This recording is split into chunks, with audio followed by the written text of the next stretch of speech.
नीलम दिशा हमर नमस्कार दर्शक लोकन ए चैनल का सब्सक्राइब करवा के लेल लाल बटन का दबाओ आ तकर बाद घंटी पर क्लिक क के नव नव मैथिली गीतक आनंद उठाओ।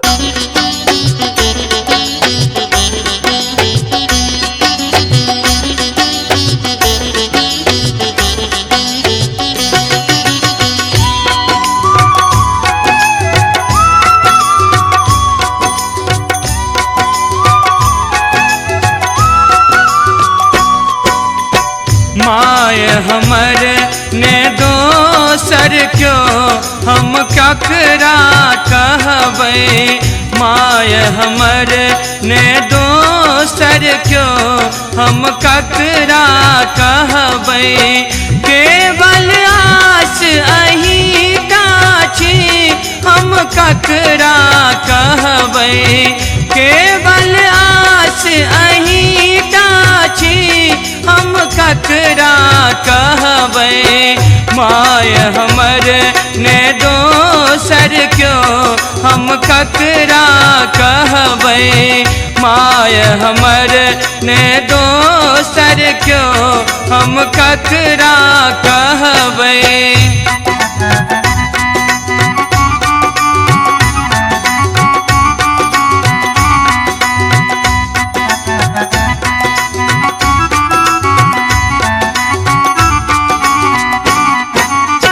सब हक सुधि लै छी जगदम्बे।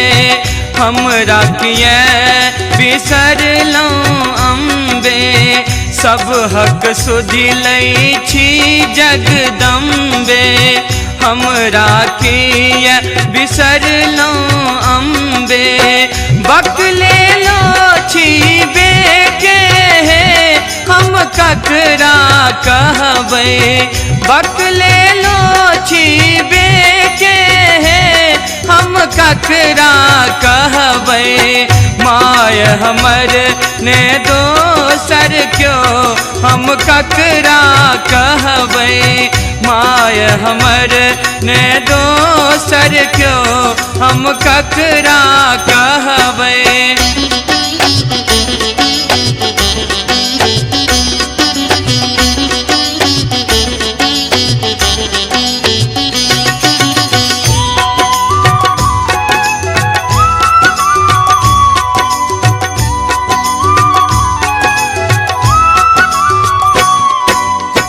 दुर्गा विपदा दूर करै छी। लक्ष्मी बनी कल्याण करै छी। दुर्गा विपदा दूर करै छी।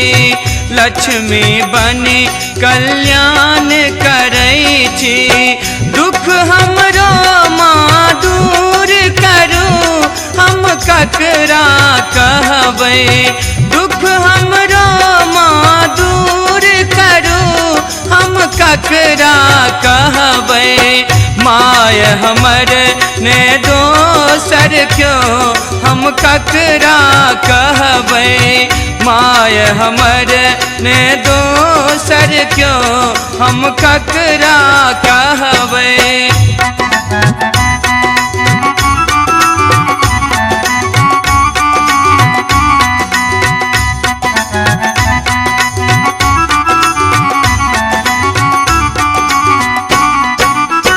माँ दानी पर पूत भिखारी। बेटा भूखल माँक बखारी। माँ दानी पर पूत भिखारी। बेटा भूखल माँक बखारी। मांगब अही सो बखरा है हम ककरा कहबै। मांगब अही सो बखरा है हम ककरा कहबै। माय हमर ने दोसर क्यों हम ककरा कहबै। माय हमर ने दोसर क्यों हम ककरा कहबै।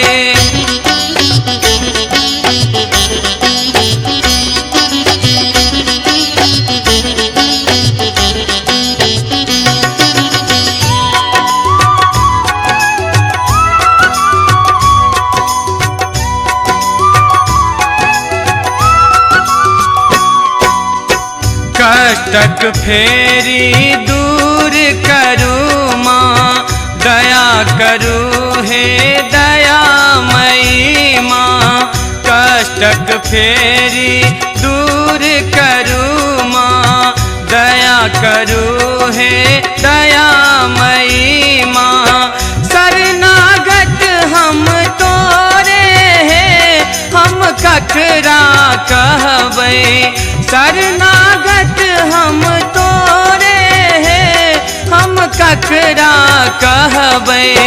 माय हमर ने दोसर क्यों, हम ककरा कहबै। माय हमर ने दोसर क्यों, हम ककरा कहबै।